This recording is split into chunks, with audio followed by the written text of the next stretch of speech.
हरे कृष्णा। तो हरे कृष्णा समस्त भक्तों का हम हार्दिक स्वागत करते हैं आज का कार्यक्रम में। तो आज हमारा टॉपिक है पावर ऑफ चैस्टिटी पार्ट 2।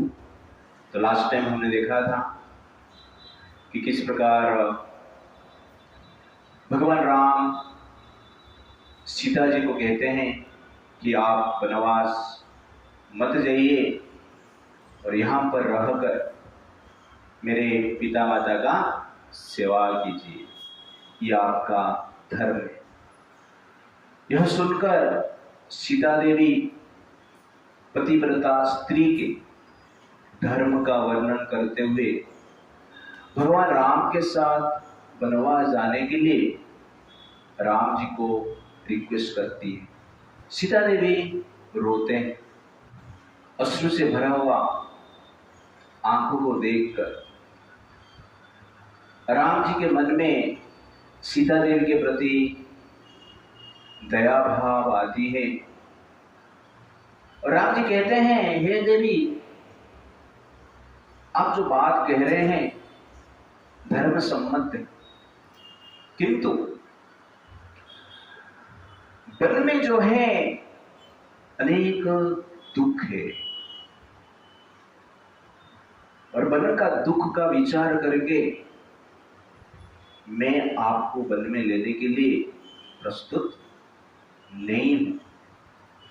आप यहां पे रहेंगे, अयोध्या में रहेंगे तो मैं संतुष्ट रहूंगा, और वन का दुख जो है आपके लिए सहन योग्य नहीं है। आप अबला हो, राजकन्या हो, और वन में कैसे निवास कर सकते हैं? तो भगवान राम कहते हैं, वन में सिंह गर्जन करता है, उसका गर्जन से सब लोग भयभीत हो जाते हैं, कोई कोई मूर्छित हो जाते हैं, कोई डर के मारे मर जाते हैं। इसलिए वन दुखमय है, वन में आप मत जाइए। उसके साथ साथ मत वाले हाथी रहते हैं, अनेक प्रकार के हिंस्र जंतु रहते हैं, कभी कभी मनुष्य को खा लेते हैं। जल में ग्राह रहता है, क्रोकोडाइल रहता है, वो भी मनुष्य को पकड़कर मार देता है।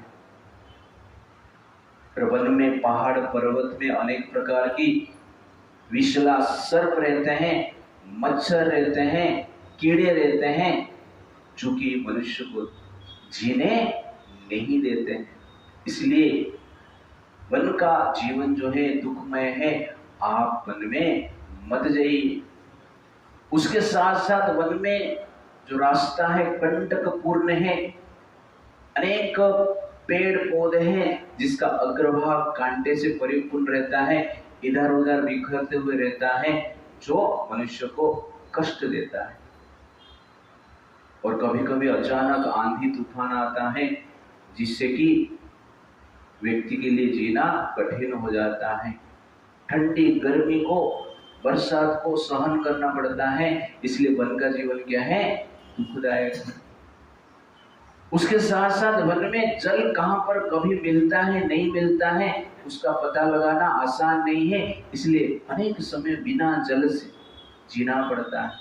पेड़ का गिरे हुए फल को खा के जीना पड़ता है, और कभी कभी फल भी नहीं मिलता है।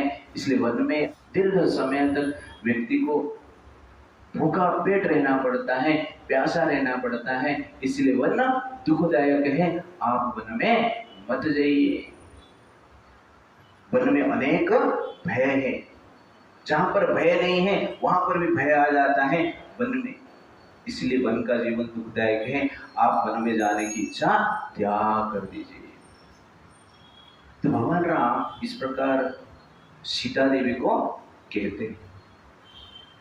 तो लास्ट चैप्टर में हमने देखा कि पतिव्रता स्त्री का धर्म क्या होता है। यहां पर हम देख रहे हैं पुरुष का धर्म क्या है। तो राम जी सीता जी का सुख को देखकर विचार करते हैं, मैं उनका स्वामी हूं और मेरा धर्म पत्नी को सुख देना है। इसीलिए पति को भर्ता शास्त्र में कहा गया है। पत्नी को भार्या कहा गया है और पति को भर्ता कहा गया है। भर्ता का अर्थ है जो भरण पोषण करता है, जो मेंटेन करता है, जो स्त्री को सुख प्रदान करता है, कंफर्ट प्रदान करता है, स्त्री का सुख के बारे में विचार करता है, उनको क्या कहा जाता है? उनको भर्ता कहा जाता है। और आजकल के भाषा में भर्ता मतलब लाइट बिल भरता, पानी बिल भरता, है कि नहीं? पेट भरता, आभूषण भरता, ड्रेस भरता, ओके ना? तो ये भी भरता ही। तो इस प्रकार हम देखेंगे तो पुरुष क्या है? भरता। स्त्री कभी कभी कहेंगे हम लोग काम कर रहे हैं, पैसा कमा रहे हैं, फिर भी पुरुष भरता ही। आपका गोद भरता है। काम करके गोद नहीं भर सकते, काम करके संतान प्राप्त नहीं कर सकते। इसलिए नारी का जो सम्मान है संतान में, नारी का जो सुख है संतान में, और वो सुख नारी को पुरुष देता है। इसलिए पुरुष को भर्ता कहा जाता है। नेचुरली जो पुरुष है स्त्री का अधीन में रहता है, वश में रहता है। ये नेचुरल अट्रैक्शन देखा गया है संसार में। इसीलिए पुरुष के लिए कोई व्रत की आवश्यकता नहीं। बाय डिफॉल्ट क्या है? पुरुष पत्नी व्रता है। पुरुष मतलब क्या है? पत्नी व्रता है। किसी ने पूछा कि अरे वुमेन्स डे होता है लेकिन मेंस डे नहीं। तो दूसरा आदमी सुन रहा था, बोला मेंस डे है, उसका सिर्फ नाम चेंज किया गया है, लेबर्स डे। उसका नाम क्या है? लेबर्स। लेबर करते हैं क्यों? स्त्री के लिए, पत्नी के लिए। 60 रुपए का कपड़ा पुरुष पहनता है और 60,000 का कपड़ा स्त्री को देता है। ऐसा देखा गया। पुरुष के गले में धागा ही रहता है और स्त्री के गले में ज्वेलरीज रहता है, गोल्डन नेकलेस रहता है। इस प्रकार देखा गया है। पति जो है उसका धर्म है पत्नी को सुख देना।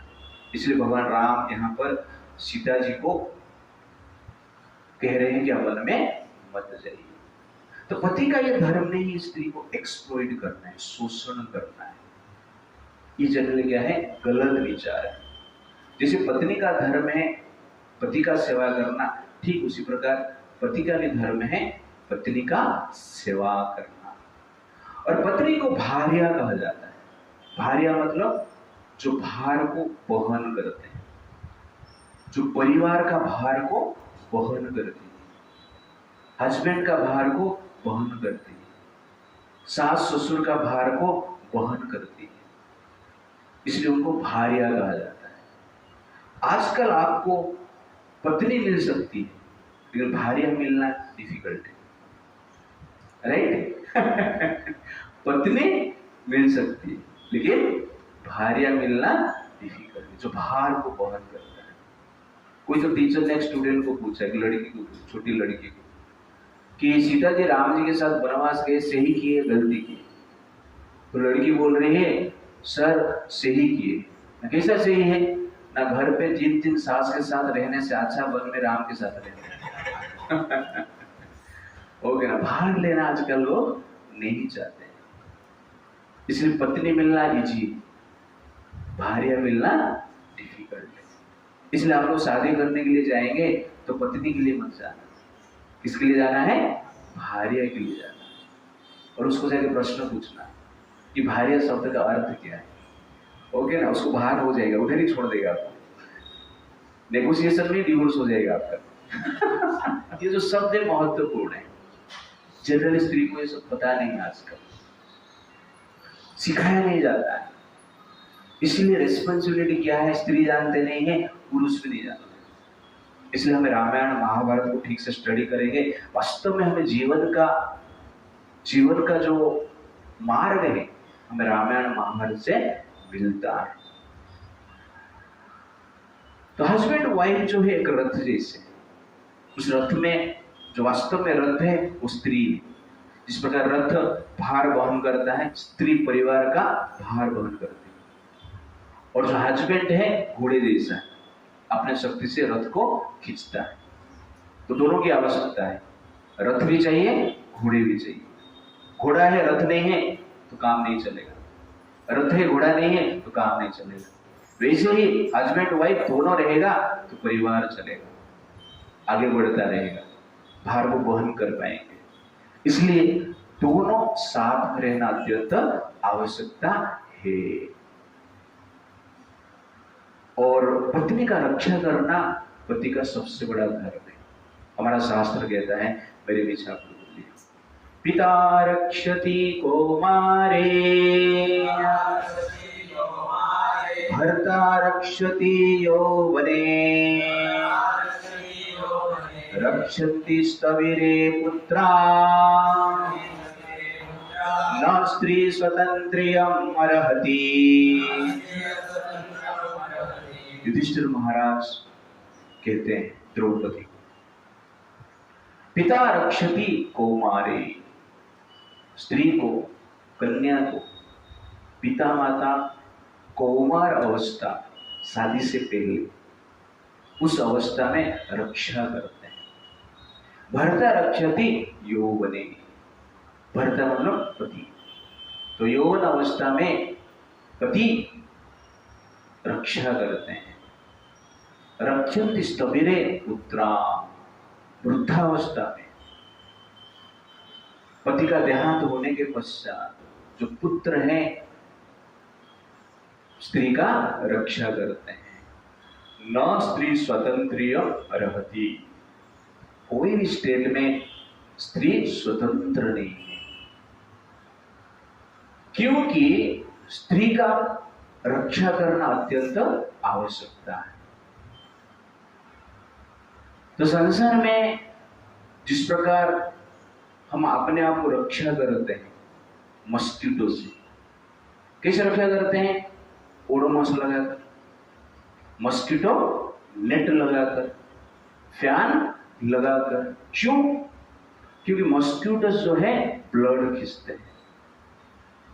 ठीक उसी प्रकार ये संसार में ज्यादातर लोग मस्कीटो जैसे, मच्छर जैसे स्त्री को शोषण करने की इच्छा लगभग हर व्यक्ति के हृदय में रहता है। लस्ट जो है हर व्यक्ति के हृदय में रहता है। इसीलिए जैसे मच्छर से बचने के लिए मस्कीटो नेट की आवश्यकता है, मस्कीटो नेट हमारा रक्षा करता है, ठीक उसी प्रकार स्त्री को रक्षा करने के लिए ये तीन नेट आवश्यकता है, पिता, पति और पुत्र। ये तीनों स्त्री का डिफरेंट स्टेट में रक्षा करते हैं। और आजकल ये तीन नहीं। स्त्री का रक्षा का अर्थ है शरीर का भी रक्षा है और चेतना का भी रक्षा है। स्त्री का शरीर very very attractive, all parts are attractive. पुरुष का ऑल पार्ट अट्रैक्टिव नहीं। तुम लोग चड्डी पहन के घूमेगा तो भी चलेगा, क्योंकि अट्रैक्टिव नहीं है ऑल पार्ट। पर स्त्री का जो बॉडी है all parts are attractive, beautiful. इसलिए उसको कवर की आवश्यकता है। कवर नहीं रहेगा तो लोग क्या करेंगे? अनकवर कर ले। कवर रहता है तो अनकवर कर लेते, कवर नहीं रहेगा तो क्या होगा आप सोचिए। इसलिए वस्त्र से स्त्री को रक्षा करना है और उसके साथ साथ क्या है? शस्त्र से भी रक्षा करना पड़ता है, नियम से रक्षा करना पड़ता है। ये आवश्यकता है। जैसे मच्छर ब्लड के पीछे ही रहते हैं, ठीक उसी प्रकार ज्यादातर संसार में मच्छर जैसे व्यक्ति ही रहते हैं। अपना बहन बेटी को बचाने के लिए ये आवश्यकता है। फ्रीडम जो लाइफ है कहा जाता है, वास्तव में फ्रीडम नहीं, वास्तव में क्या है? वो शोषण करने के लिए पुरुष का एक प्रकार की टेक्निक है। उनको मजा करना है, इसलिए फ्रीडम के नाम पे ये कार्य किया जाता है। इसलिए पहले पिता पुत्र पति के द्वारा स्त्री रक्षित होते थे, इसलिए सोसाइटी में प्रॉब्लम कम था। तो स्त्री का जो चेतना है वो समाज का चेतना निर्माण करता है। स्त्री का जो प्योरिटी है वो समाज का प्योरिटी निर्माण करता है। स्त्री का जो चरित्र है वो समाज का चरित्र निर्माण करता है। इसलिए स्त्री का चेतना, स्त्री का प्योरिटी, स्त्री का चरित्र को रक्षा करना अत्यंत आवश्यकता है। और स्त्री प्योर रहेगी, स्त्री चरित्रवान रहेगी, स्त्री का चेतना ठीक रहेगी, तो जो संतान उत्पन्न होंगे वो भी प्योर होंगे, चरित्रवान होंगे, पवित्र होंगे, चेतना ठीक रहेगा। इसलिए यह अत्यंत आवश्यकता है। पूरा संसार में किसका पहला रक्षा करना है तो स्त्री का ही रक्षा करना चाहिए, क्योंकि संसार को जो व्यक्तित्व मिलेगा स्त्री का चरित्र से ही मिलेगा। ये वेरी वेरी इंपॉर्टेंट।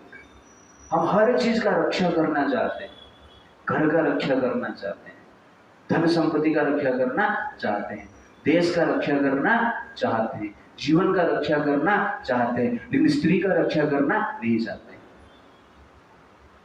स्त्री का रक्षा करना है वास्तव में प्योर जीवन है। इसलिए यहां पर कहा जाता है पिता रक्षति कौमारे भर्ता रक्षति यौवने रक्षति स्तविरे पुत्रा न स्त्री स्वतंत्रम अर्हति। स्त्री को आप फ्री कर दिया, फ्रीडम दे दिया, वास्तव में संसार को पोल्यूट कर दिया।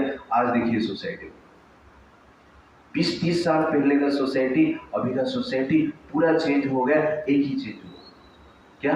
हाँ, स्त्री को रक्षा नहीं किया जाता, तो पूरा वस्त्र से स्त्री को ढकना चाहिए। और आप बिकिनी पहन के घूमोगे और बोलोगे कि माइंड ठीक ठाक रहना चाहिए, चलेगा? फैशन शो देखेंगे और बोलोगे कि माइंड ठीक ठाक होना चाहिए। असंभव, ऐसा नहीं होता है। इसीलिए स्त्री का रक्षा अत्यंत आवश्यकता है।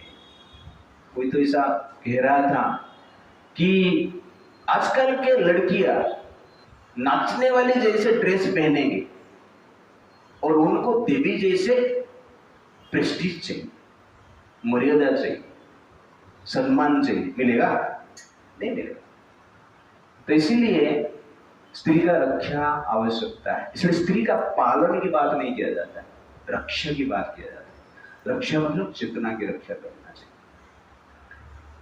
जिस प्रकार छोटे बच्चे को रक्षा करना आवश्यकता है, छोटे बच्चा चंचल रहता है, स्त्री भी वैसे चंचल रहता है। इंस्टाग्राम देखते हो ना सब लोग? हाँ, इंस्टा में क्या रहता है, ये रील में क्या रहता है, क्या है देख रहे हो आप? वो रील को देख के आपका जो फील होता है, क्या फील होता है? रील कौन बनाता है उसी प्रकार की ज्यादा? क्यों बनाते हैं? कोई लड़का देखा बिकिनी पहन के रील बना रहा है? कोई लड़का ऐसा देखा आपने? नहीं, कोई लड़का बिकिनी पहन के रील नहीं बना रहे, लेकिन लड़कियां है, क्यों? चंचल बन रहे, अज्ञान ज्यादा है, इसलिए उनको ट्रेनिंग की आवश्यकता है, नेचुरल प्रोटेक्शन की आवश्यकता है, नहीं तो समाज को बर्बाद कर देंगे। हो गया ना, लड़के से बर्बाद हो गया ना, किसके कारण? स्त्री के कारण। इसलिए स्त्री का रक्षा करना अत्यंत आवश्यकता है और ये पुरुष का धर्म है। तो स्त्री का जब हम रक्षा कहते हैं, प्रोटेक्शन ऑफ बॉडी और प्रोटेक्शन ऑफ कॉन्शियसनेस, ये दोनों की आवश्यकता है। तो कॉन्शियसनेस को वैदिक कल्चर से कवर करना चाहिए और शरीर को वस्त्र से कवर करना चाहिए। तो चेतना को शास्त्र से कवर करना चाहिए और शरीर को वस्त्र से कवर करना चाहिए। ये दोनों स्त्री का क्या है? प्रोटेक्शन है, आयरन डोम। लेकिन नहीं, अदरवाइज क्या है? बम गिर जाएगा, आपके ऊपर ही गिर जाएगा। तो आजकल के स्त्री कभी कभी इस प्रकार बात करते हैं कि हाउसवाइफ बनना ये छोटा काम है। कितने लोग आप लोगों में से मानते हो कि आपके माँ ने आपको खाना बना के दी? खाना बनाना नीच कर्म है। कितने लोग मानते हैं? ये नीच कर्म है और मेरे पिता माता नीच कर्म कर रहे थे। ये नीच कर्म है? ये नीच कर्म नहीं है, आपका नीच विचार है। खाना बनाना नीच कर्म नहीं है, बर्तन धोना नीच कर्म नहीं है, घर को क्लीन रखना नीच कर्म नहीं है, कपड़ा को क्लीन रखना नीच कर्म नहीं है। अंत में आपको क्या चाहिए जीवन में? Clean food, clean home, clean dress, ये मेन चीज है ना। अब करोड़ों कमाइए, आईएएस बन जाइए, आईपीएस बन जाइए, सॉफ्टवेयर इंजीनियर बन जाइए, लेकिन पर मंथ 50 लाख 1 करोड़ कमाइए, लेकिन क्या करेगा? खाएगा ना, पहनेगा ना, क्लीन होम में रहेगा ना, ये आवश्यकता ही नहीं। और ये कार्य निच है नहीं, ये कार्य वेरी वेरी इंपॉर्टेंट है, आवश्यकता है। निज कार्य तो आपका माँ फिर कौन, ये तो कार्य जीवन भर करते रहते। आपके हिसाब से आपका माँ आपके लिए आइडियल है, या जो आईएएस आईपीएस ऑफिसर हैं वो लोग आइडियल है? माँ। इसलिए ये छोटा कार्य नहीं है। आहार खाना छोटा कार्य है? अच्छे टेस्टी आहार चाहिए, वो जीवन है आपके लिए, और बनाने वाला नीचे। आहार क्या है? आहार जीवन है। तो जीवन देने वाला, जीवन को बनाने वाला कैसे नीचे हो गए? इसलिए ये मेंटालिटी हमें त्याग करना चाहिए। खाना बनाना, बर्तन धोना, कपड़ा धोना, ये तुच्छ कार्य नहीं है, ये उच्च कार्य है, और ये जीवन का नितांत आवश्यकता है। ये कार्य में भी डिग्निटी देता है। द्रौपदी जी स्वयं कहते हैं सत्यभामा को, सत्यभामा मिलने के लिए कृष्ण, सत्यभामा, बाकी यदुवंश की कुछ ज्येष्ठ लोग मिलने के लिए पांडवों आते हैं काम्यवन में। तो उस समय पे सत्यभामा को द्रौपदी मिलते हैं, और सत्यभामा पूछते हैं कि आप पतियों को कैसे खुश रखते हो? तो द्रौपदी जी कहते हैं कि मैं प्रतिदिन स्वयं खाना बना के उनको खिलाता हूं, स्वयं अपना हाथ से उनका मसाज करती। कौन कर रहा है ये? द्रौपदी जी कर रहे हैं, याज्ञसेनी सेनी कर रहे हैं, राजकुमारी कर रहे हैं, सीता जी भी कर रहे हैं। और तुम आईएएस बन गया, आईपीएस बन गया, प्राइम मिनिस्टर बन गया। जो स्त्री खाना पका के आपको नहीं दे सकती, तो आपका दिमाग को भी पकाएगी। ऑप्शन नहीं है, खाना पकाओ नहीं तो दिमाग पकाओ। ये सिंपल है। क्यों? आहार वेरी वेरी इंपॉर्टेंट है। स्त्री जब बना के देती है आहार, प्रेम से होता है। माँ जब आहार बना के देती है वो प्रेम देती है, आहार नहीं है। बाहर से आप आहार खाइए, कोई दूसरा कोई बनाया है, जोमेटो से आपने ऑर्डर कर दिया है, क्या पता है थूक के दिया रहेगा, यूरिन करके दिया रहेगा, है कि नहीं? कोई मुस्लिम बना करेगा, आपको पता है क्या? क्या करते हो बना के? यूरिन डाल के बनाते हो, तुमको टेस्टी लगता है, अच्छा थोड़ा नामकीन लग रहा है। वास्तव में खाना अपना लोगों से बनाया हुआ खाना ही खाना चाहिए, जिससे कि चित्त शुद्ध रहता है। थर्ड क्लास लोग खाना जो बनाते हैं वो खाना खाएंगे तो आपका चित्त अशुद्ध हो जाएगा, और चित्त अशुद्ध हो जाता है, इसलिए लोग क्या करते हैं? व्यभिचार करते हैं, फ्रस्ट्रेशन होता है, एंग्जाइटी होता है, अच्छी क्वालिटी डेवलप नहीं होता है, सहन शक्ति कम हो जाता है। ये साइंस है। आप सोच रहे हो जोमेटो से मंगा के पिज्जा खा लिया, पिज्जा आपने नहीं खाया, अपना चेतना को आपने कलुषित कर दिया। इसीलिए शास्त्र में आहार जो है स्वयं बना के खाना चाहिए, परिवारजन बना के खाना चाहिए, जो कि प्रेमी व्यक्ति आपको बना के दे रहा है उससे खाना चाहिए। ये शास्त्र का नियम है, और ये सबसे बड़ा important activity, supreme activity. Golok में दूसरा काम नहीं है। गोलोक में थोड़ा लैपटॉप चलाते हो, या उधर कोई आईएएस आईपीएस ऑफिसर है क्या जो कि सब कुछ अरेंजमेंट करता है कृष्ण के लिए? नहीं, खाना खाओ और भगवान का गुणगान करते हैं। तो खाना कौन बनाता है? कौन बनाता है? राधा रानी खाना बनाती है। सबको राधा रानी का सेवा करना है, और इस संसार में खाना नहीं बनाते। सबको गोपी बनना है और खाना नहीं बनाना है, दही नहीं बनाना है, बटर नहीं बनाना है, दूध नहीं निकालना है, सबका खून निकालना है सिर्फ। तो गोपी बनेंगे।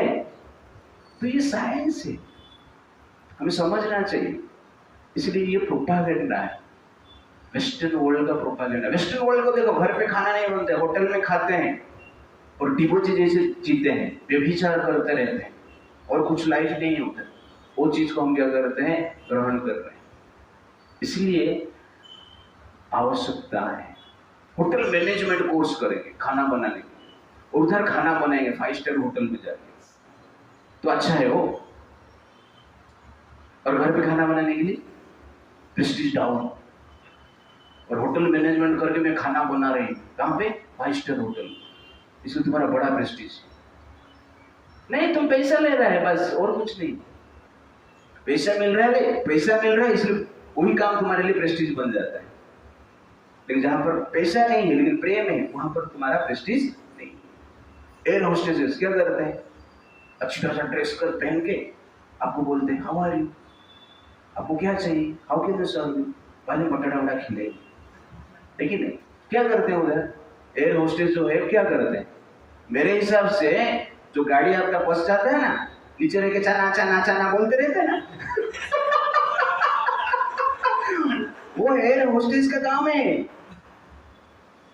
तुम चाना वाले को बोल रही है चाना वाला है, और एयर होस्टेस वो क्या है यार, अप्सरा जैसे दिख रही है, काम क्या है बोलिए आप मुझे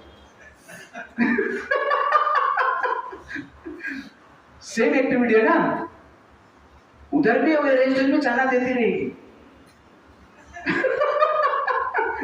लेकिन आप लोग डिग्री किया है, पढ़ाई लिखाई किया, पढ़ाई लिखाई करके क्या कर रहे, चाना बेच रहे तब ध्यान से देखेंगे, लॉजिकल देखेंगे, तो मॉडर्न जो प्रोपागेंडा है वास्तव में हमारा संस्कृति कल्चर को क्या करता है, नष्ट कर देता है। तो ये सब इसलिए मैं बता रहा हूँ कि भगवान यहाँ राम जी यहाँ पर सीता जी के रक्षा के बारे में बताते हैं, और ये एक्टिविटी जब हम करते हैं, ये ज्ञान जब देते हैं, वास्तव में हम एक स्त्री का रक्षा करते हैं, इसलिए ज्ञान की आवश्यकता है। तो राम जी का ये बात सुनकर सीता देवी राम जी को कहते हैं, वो कहते हैं कि आपने वन का दोष बताए, लेकिन आपका स्नेह के कारण मैं वन का दोष को भूल जाऊंगी, मुझे वन का दोष है या नहीं है कुछ पता ही नहीं चलेगा, आपका स्नेह मुझे चाहिए, आपका एफेक्शन मुझे चाहिए। आपने कहा कि वन्य पशु से मुझे भय है, आपको सारा दुनिया भय करता है, आप भय का भय हैं, आपके सामने ये सिंह, हाथी और हिंस्र जंतु क्या है, इसलिए आप मेरे रक्षा कर सकते हैं। श्रीमद् भागवत में इस प्रकार कहा गया, मेरे पीछे बोलिए आप, मद भयात वाति वातोयम सूर्य तपति मद भया वर्षतीन्द्र दहति अग्नि मृत्युशरति मद भया। तो भगवान कहते हैं कपिल मुनि, मद भयाद वाति वात, मेरे भय से हवा चलता है संसार, मेरे भय से सूर्य प्रकाश देते हैं, मेरे भय से इंद्रदेव वर्षा करते हैं, मेरे भय से अग्नि ताप देते हैं, मेरे भय से मृत्यु होता है। ये भगवान की पावर है। सीता जी कहते हैं आपका शरण में जो है उसको कभी भय नहीं हो सकता है, इसलिए मैं वनवास निश्चित रूप से जाएंगी और आपका सेवा करेगी। वो कहते हैं मेरे पिता का घर पे जब मैं थी तब कुछ ब्राह्मण मुझे बताए थे कि आपको जीवन में 2 बार वनवास जाना होगा, इसलिए पहले से मैं प्रिपेयर्ड हूं। आपको भी एक बार मैं बोला था कि मुझे वन में जाने की इच्छा हो रहा है और आपने भी उसको स्वीकार किए थे, इसलिए पहले ही आपने अनुमति दे दिए थे वन में जाने की, अभी क्यों मना कर रहे हैं। और इस प्रकार कहते हैं कि आप कह रहे हैं आंधी तूफान चलेगा, आंधी तूफान से जो धूल उड़कर मेरे शरीर में लगेगी वो मेरे लिए क्या है, चंदन जैसे। जैसे बगीचा में चलने से आनंद मिलता है, आपके पीछे पीछे में चलेगी तो वही आनंद मुझे प्राप्त होगी। इसलिए आप चिंता मत कीजिए, मैं आपके साथ निश्चित रूप से वन में जाएगी, क्योंकि आपका जो एफेक्शन है मेरे लिए सुख का कारण है। आपका एफेक्शन नहीं है तो मेरे लिए जीवन दुख का कारण है। इस प्रकार सीता जी राम जी को कहते हैं। तो this is very very important in life, affection. आपको कितना भी एक्शन करना है कीजिए, लेकिन हर एक्शन के साथ affection is very very important. Only action, no affection means we are leading towards destruction. आपका संबंध मरने के लिए जा रहा है। इसलिए we need action, we need affection for the protection of relationship. Action से आपको एसेट मिलता है और आप एसेट देते हैं। सिर्फ एसेट ही देते रहेंगे, फिर एफेक्शन नहीं देते रहेंगे, काम नहीं चलेगा। इसलिए आप देखेंगे बड़े बड़े घर के व्यक्ति भी, स्त्रियां भी, एसेट ज्यादा है उनके पास, लेकिन परिवार से, पति से एफेक्शन नहीं मिलता है। ये पत्नी से पति को एफेक्शन नहीं मिलता है, इसलिए क्या है, अफेयर चलता रहता है। When there is no affection, there will be affairs. Only action, asset काम नहीं करता है, इसके पीछे लोग पड़े। इसलिए हमें क्या चाहिए, एफेक्शन चाहिए, एफेक्शन देना पड़ेगा। Heavenly life means giving affection and remaining in satisfaction. That is heavenly life. If you think that you are living in heaven, then give affection and remain satisfied. वो जनरली क्या है, heavenly life. इसलिए सीता देवी कहते हैं कि वनवास में मैं रहेगी, लेकिन आपका स्नेह मेरे साथ है, इसलिए मुझे दुख मिलेगा ही नहीं, दुख का कुछ परवाह ही नहीं मुझे। Therefore, affectionate relationship distress the pain of discomfort. Affectionate relationship distress the pain of deficiency in life. Affectionate relationship distress the pain of dangers in life. Affectionate relationship distress the pain of insecurity in life. Giving affection and remaining in satisfaction means you are living in heaven. Therefore, affection is very very important in life. But comfortable life without affection is painful. Secure life without affection is painful. Efficient life without affection is painful. Dangerous life without affection is painful.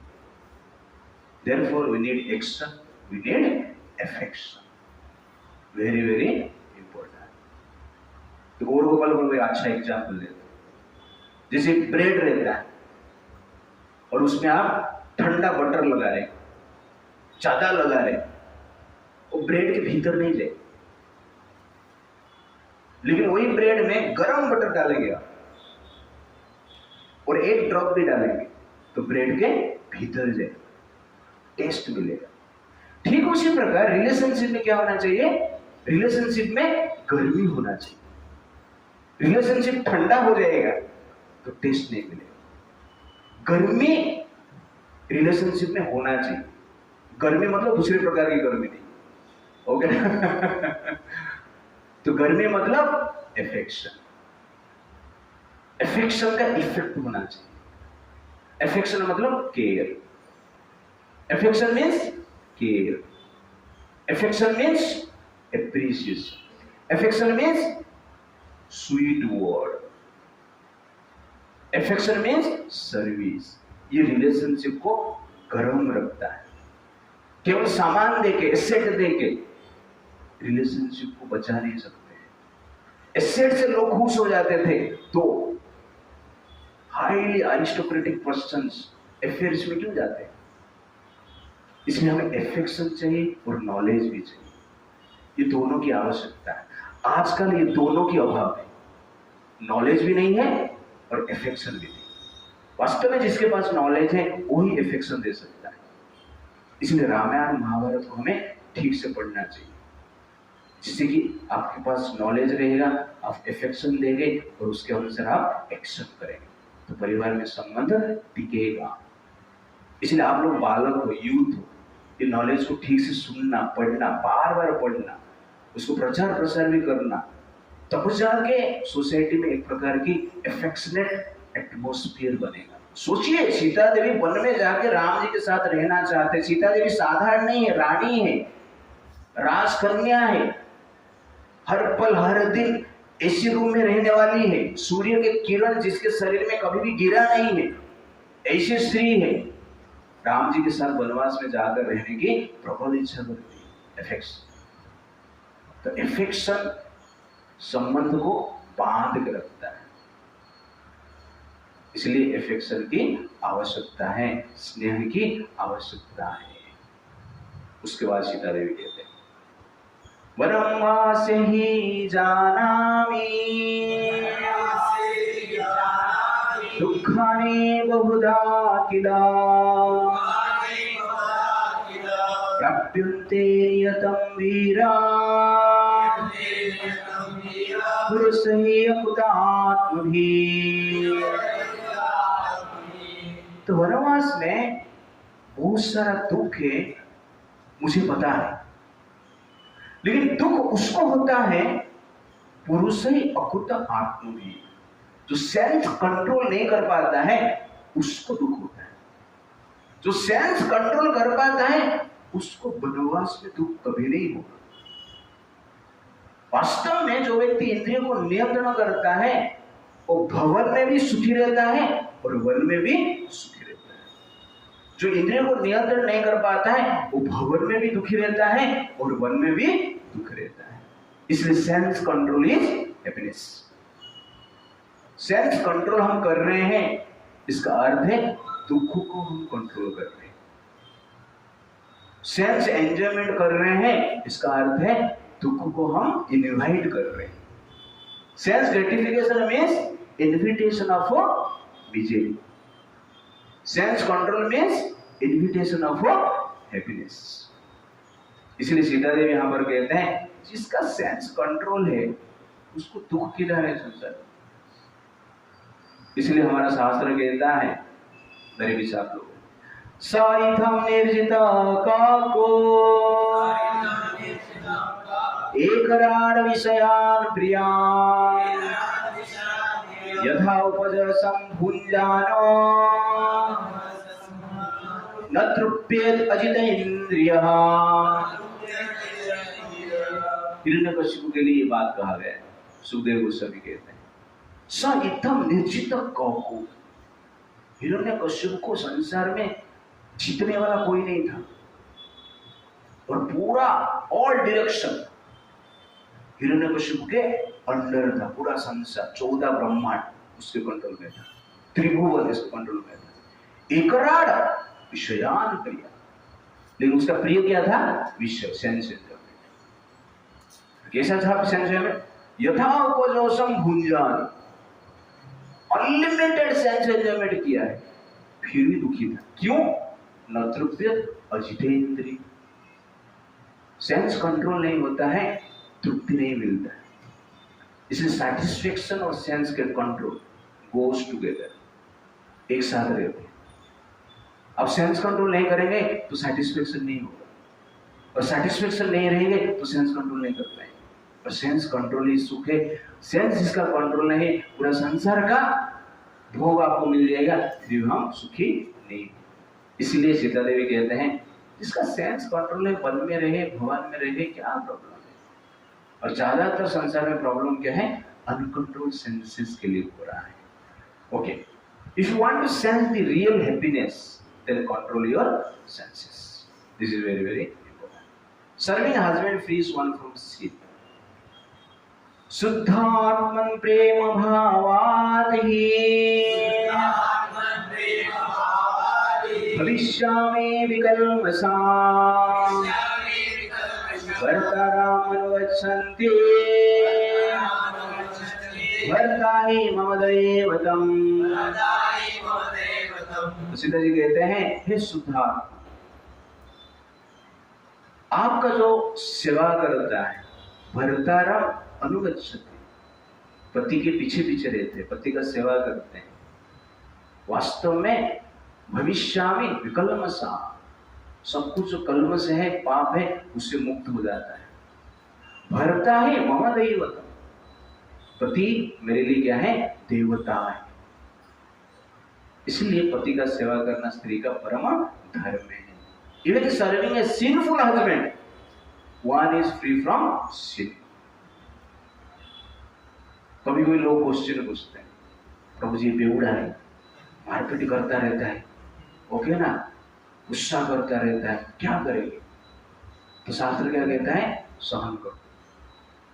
सहन नहीं हो रहा है, कुछ समय के लिए separate हो जाओ, माता के घर पे रहो, अलग रहो, बाद में धीरे धीरे समय ठीक करता है। लेकिन पति को देवता मानना चाहिए, पति के प्रति निष्ठा होना चाहिए। ये नहीं रहेगा, पति के प्रति आपका निष्ठा नहीं है, नहीं मैं पतिव्रता नहीं बनेगी, तो क्या करेगी क्या फिर? पतिव्रता नहीं बनेगी तो बाय डिफॉल्ट क्या है? पर पुरुष प्रताप हो जाए। इसलिए आवश्यकता है कि डेडिकेशन वन पुरुष के साथ, पुरुष का भी ऐसे एक स्त्री के प्रति डेडिकेटेड रहना चाहिए, दैट इज लव। वैसे स्त्री एक पुरुष के प्रति डेडिकेटेड होना चाहिए। ये साइंस है।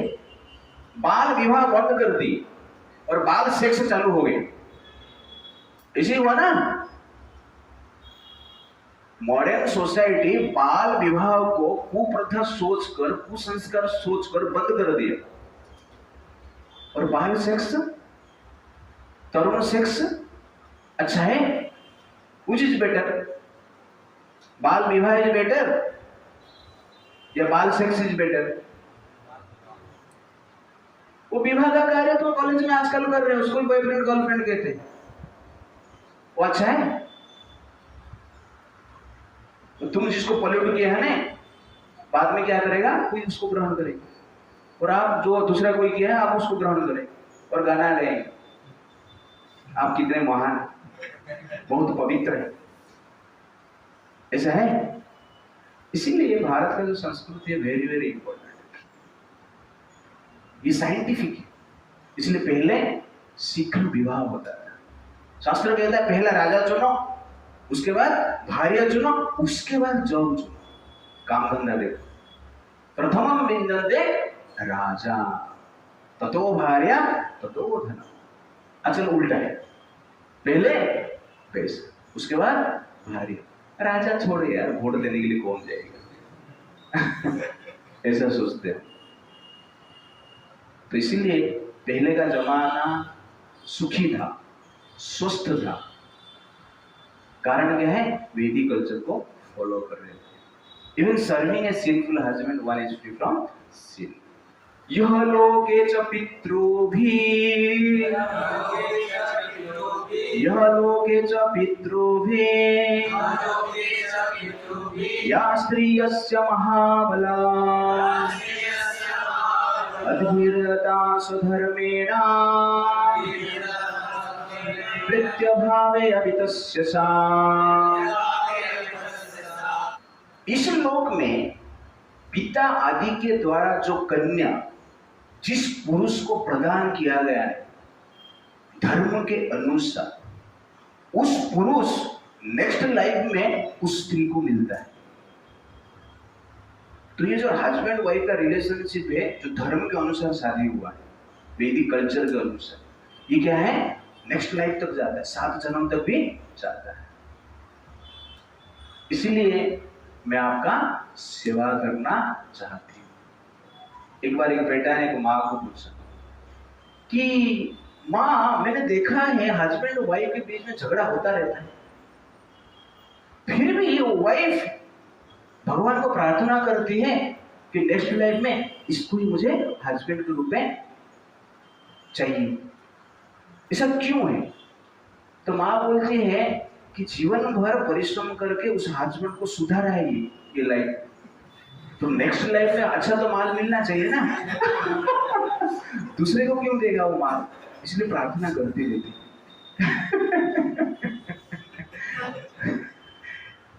तो कहने का अर्थ है ये जो लाइफ है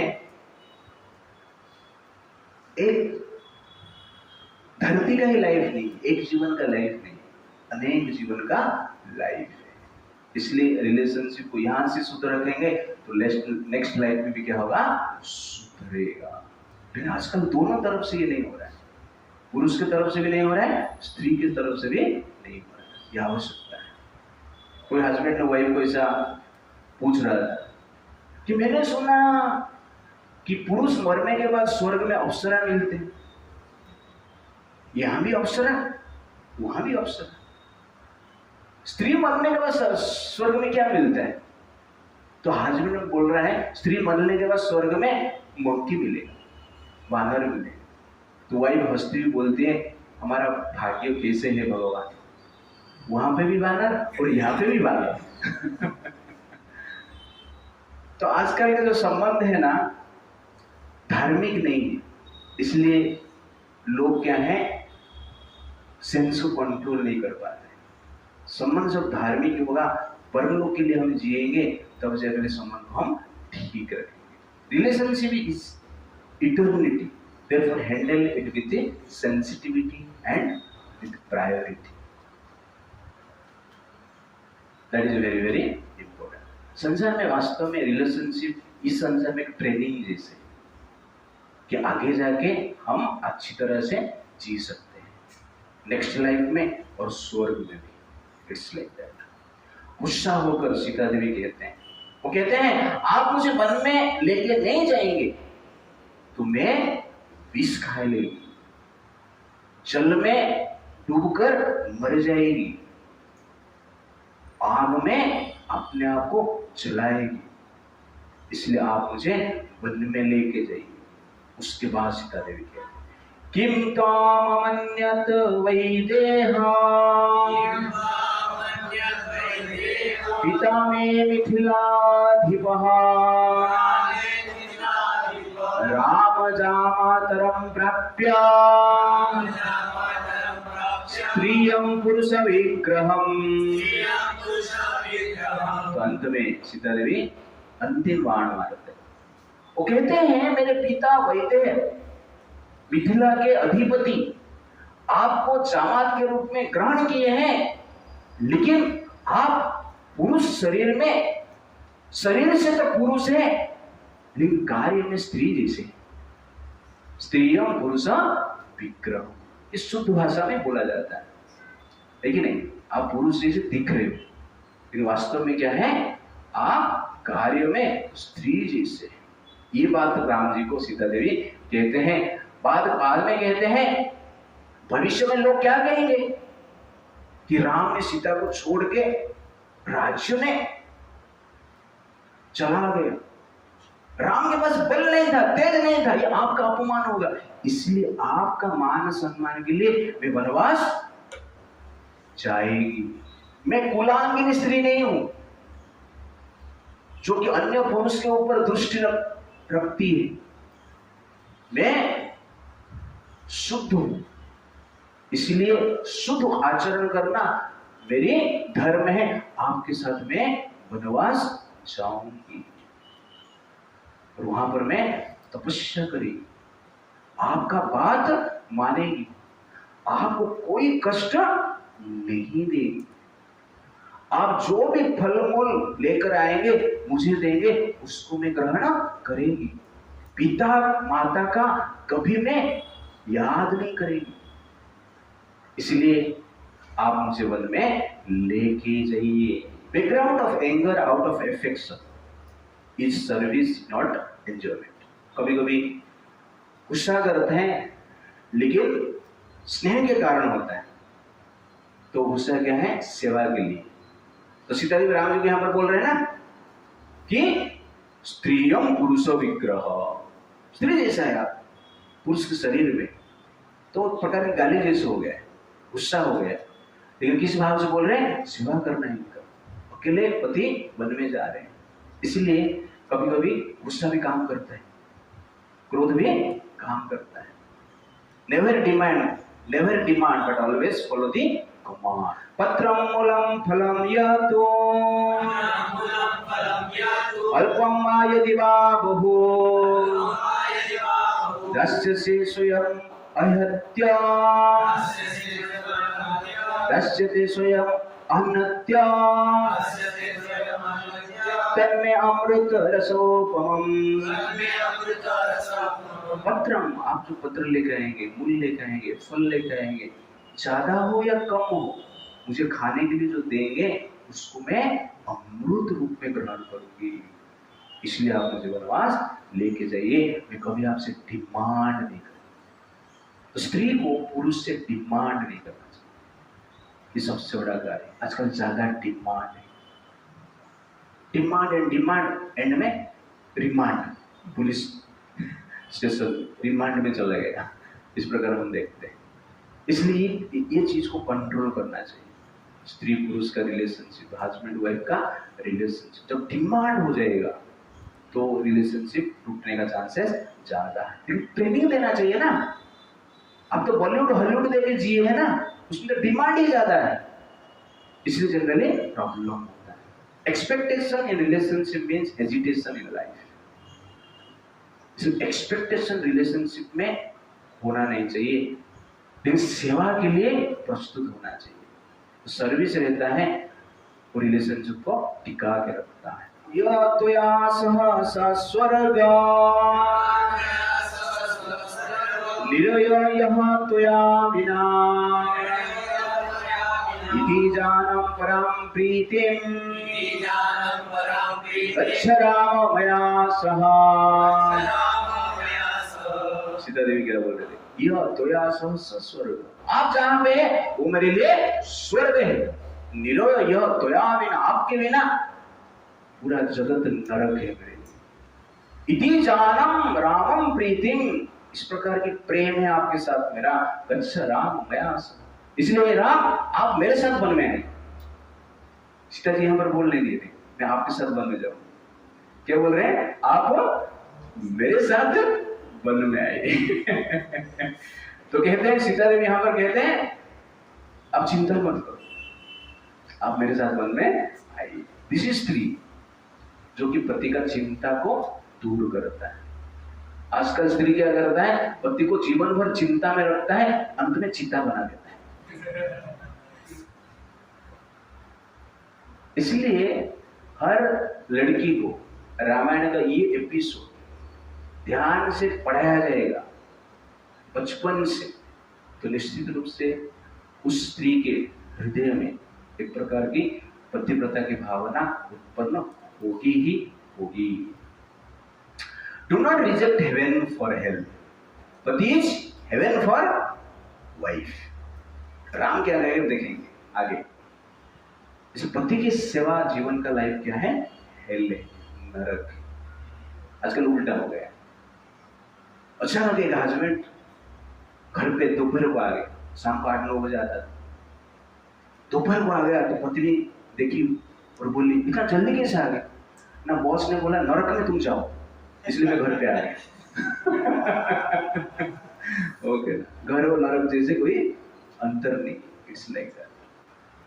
तो सीता देवी कहते हैं कि आपकी विरह का एक क्षण भी, 2 घड़ी भी मेरे लिए मृत्यु का कारण बनेगा। 2 घड़ी विरह आपसे हो जाएगा तो मैं जी नहीं सकती है, 14 साल की बात क्या है, इसलिए आप मुझे वन में लेके जाइए।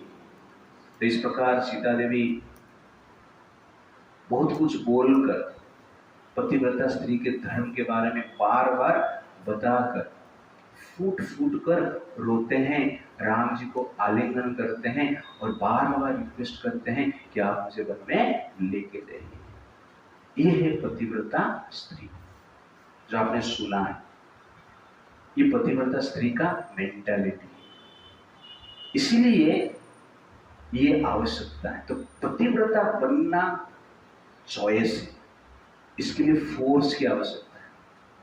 ऑटोमेटिक मन इधर उधर भागेगा, लेकिन मन को केवल पति के प्रति डेडिकेटेड रखना है, उसके लिए व्रत की आवश्यकता है, तपस्या की आवश्यकता है।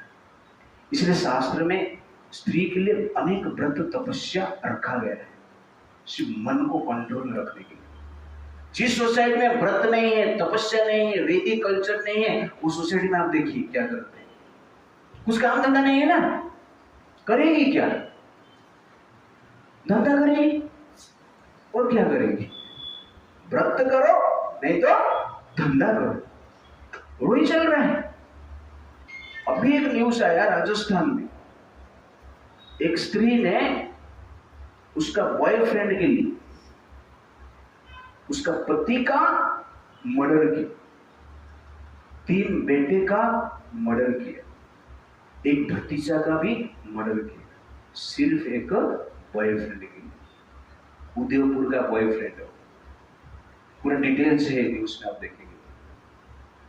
तीसरा स्त्री आप देखिए, 17 साल का बेटे का भी वध कर दिया, चटनी में विष देकर सबको सुला दिया। बॉयफ्रेंड को बुलाया और बॉयफ्रेंड सबके उसके सामने सबको मार रहा है। अब सोचिए किसी सिचुएशन, ऐसा हजार इंसिडेंट डेली, इस प्रकार के इंसिडेंट भारत में हो रहा है। भारत की बात करें, क्यों हो रहा है? क्योंकि ये ज्ञान नहीं, इसलिए ज्ञान अत्यंत आवश्यकता है, प्रचार की आवश्यकता है। नहीं तो आपके साथ एसेट रहेगा लेकिन आपका जीवन सेट नहीं होगा। तो आप सोचते हो केवल एसेट मिलने से जीवन सेट हो जाएगा, ये भ्रम है। वास्तव में ये जो ज्ञान है, ये व्रत है, ये क्या करता है? हमें ठीक रास्ता पे रखता है। आजकल तो लोग गाना गाते हैं, जोड़ी नंबर 1, ठीक है नहीं? वास्तव में जोड़ी नंबर नहीं 1 है, वो जोड़ी नंबर नहीं 1 है, वो फोड़ी नंबर 1 है। क्यों? आने के बाद जीवन को फोड़ देता है, परिवार को तोड़ देते हैं, इसलिए जोड़ी नंबर नहीं 1, जोड़ी नंबर 1 नहीं है, क्या है? फोड़ी नंबर। कोई देखो बोल रहा था कि अरे मैं तो एक ज्योतिष के पास गया था और ज्योतिष ने मुझे बोला कि तुमको पत्नी से ज्यादा प्यार मिलेगा, लेकिन ये बताना भूल गया किसका पत्नी से। तो इसलिए पतिव्रता स्त्री का आवश्यकता है। तो ये सुनकर राम जी क्या कहते हैं? न देवी तव दुखेन स्वर्गमापि अभिरोचते, स्वर्गमापि अभिरोचये, नाहि मे अस्ति भयं किंचित् स्वयं भूयिव सर्वतः। राम जी कहते हैं, न देवी तव दुखेन, आपका दुख को देखकर मुझे ऐसा लग रहा है कि मेरे लिए स्वर्ग भी रुचिकर नहीं है। आप दुखी हैं तो मुझे स्वर्ग नहीं चाहिए। सीता जी बोलते हैं आप मेरे पास हैं तो स्वर्ग मेरे पास है। राम जी बोलते हैं आप मेरे पास हैं, मुझे स्वर्ग नहीं चाहिए, यू आर ग्रेटर देन स्वर्ग। तो सीता बोलते हैं यू आर हेवन, राम बोलते हैं you are greater than heaven. This is called love. आजकल ये बोलेंगे यू आर हेल, दूसरा बोले you are greater than hell. It's like that. नाहि मे अस्ति भयं किंचित् स्वयं एव सर्वतः, मुझे भय नहीं किसका। आपने सही बोला। इसलिए husband is heaven but wife is greater than haven. शादी करने से पहले क्या बोलना चाहिए आपको पता चल गया ना। टेक्निक में दे रहा हूं, ब्रह्मचारी तुमको टेक्निक दे रहा है, how to deal with your wife. It's like that. उसके बाद भगवान राम सीता देवी को पुत्र का धर्म के बारे में बताते हैं। अब लोग ध्यान से सुनिए।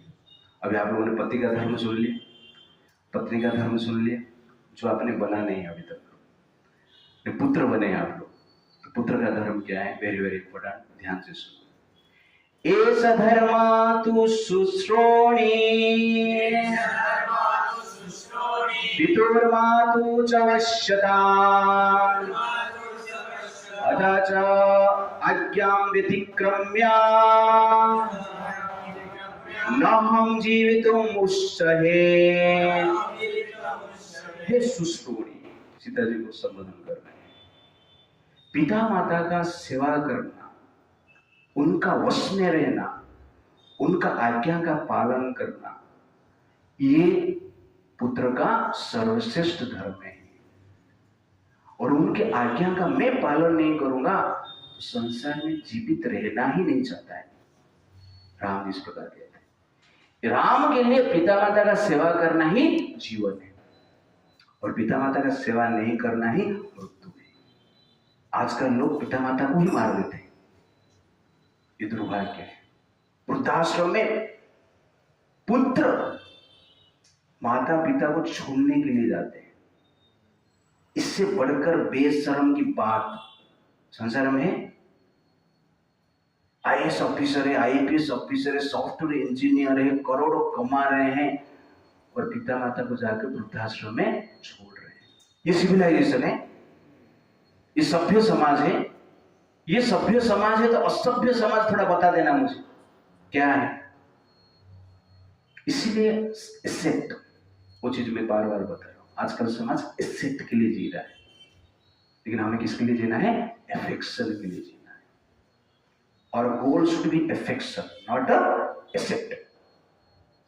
एसेट रहेगा तो पाप ही हम करेंगे। गोल एसेट हो जाएगा तो हम पाप करेंगे, गोल एफेक्शन होगा तो हम धर्म को फॉलो करेंगे। Order of parents should be life for a son. पुत्र के लिए पिता माता का आज्ञा क्या है? जीवन होना चाहिए।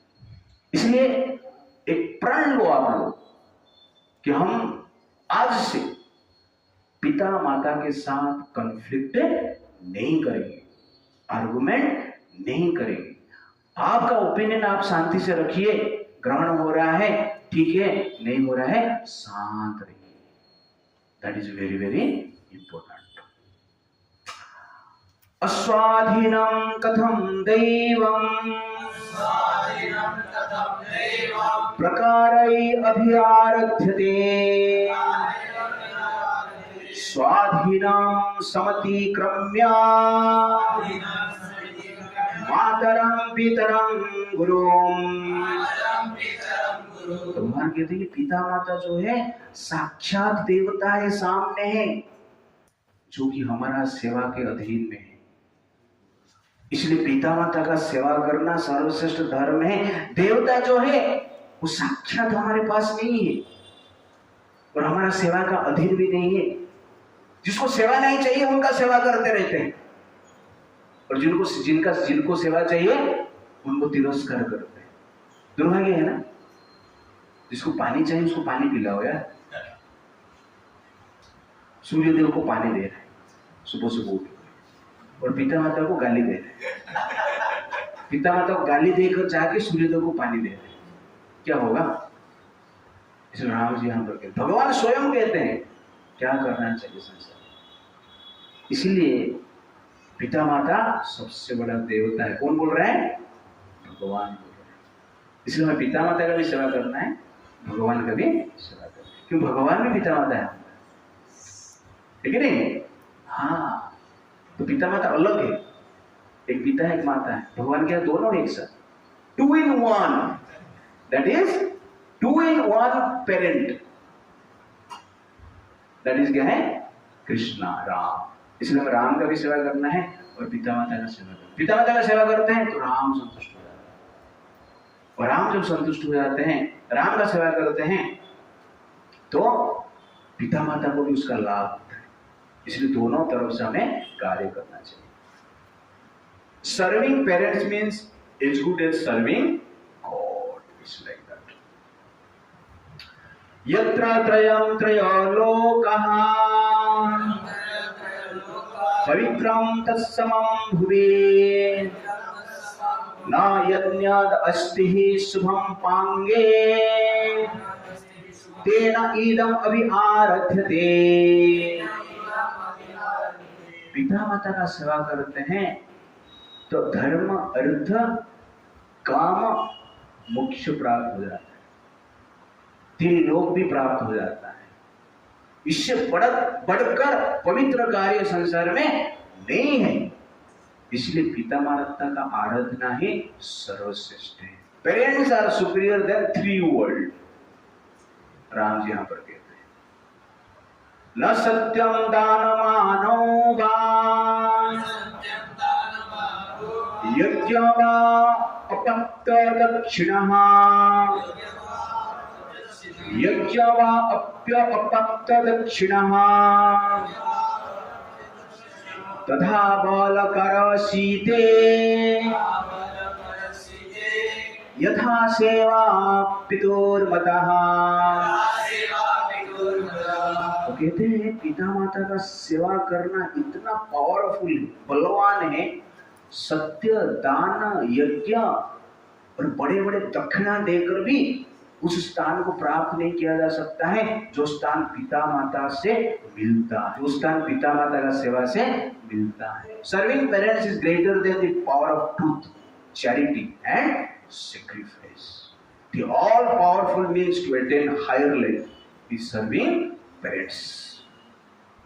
क्या क्या मिलेगा सेवा करेगा तो? क्या मिलेगा भगवान बताए? स्वर्गे धनम वा धान्यम वा विद्या पुत्रः सुखानि च गुरु वृत्त्यनुरोधेन किंचिदपि दुर्लभम। पिता माता गुरु की सेवा करते हैं, स्वर्ग, धन, धान्य, विद्या, पुत्र, सुख सब कुछ मिल जाए। इसलिए पिता माता का सेवा करना धर्म है। देखिए राम का विचार कैसे, धन भी जा रहा है, सुख भी जा रहा है, वनवास जा रहे हैं ना, और क्या बोल रहे हैं? पिता माता का सेवा करेंगे तो क्या मिलेगा? धन मिलेगा, विद्या मिलेगा, सुख मिलेगा, पुत्र मिलेगा, सब मिलेगा। वास्तव में शास्त्र कहता है कि राम ने पिता का आज्ञा पालन करके वन में गए, इसलिए रावण का वध कर पाए और भविष्य में उनका कीर्ति आज तक समाज में है। Serving parents is everything in life. प्रभु जी मुक्ति मिलेगा क्या, गोलोक मिलेगा क्या? तो राम जी कहते हैं देव गंधर्व गोलोकान, देव गंधर्व गोलोकान ब्रह्मलोकम तथा परम, ब्रह्मलोकम तथा परान प्राप्नुवन्ति महात्मनो माता पितु परायणः। देवलोक भी मिलेगा, गंधर्व लोक भी मिलेगा, ब्रह्मलोक भी मिलेगा, उससे भी ऊपर गोलोक भी मिलेगा। किसको? प्राप्नुवन्ति माता पितु परायण। नारायण परायण हमने सुना है, माता पितु परायण हमने सुना नहीं। बट भगवान राम जी यहाँ पर सीता जी को कहते हैं, राम जी यहाँ पर सीता जी को कहते हैं जो माता पिता का सेवा करता है, माता पिता जिसके लिए जीवन है, वो क्या है? मुक्ति भी उसको मिलता है। तो कहने का अर्थ है माता पिता प्लस भगवान दोनों को साथ साथ हमें लेकर क्या करना चाहिए? संसार में रहना है, भक्ति करना है। Serving parents is liberation. ये कंक्लूजन कौन दे रहा है? राम जी सीता देवी को दे रहे हैं। और अंत में कहते हैं समां पिता यथा शास्ते सत्य धर्म पथे स्थितः तथा वर्तितुम् इच्छामि सही धर्म सनातना।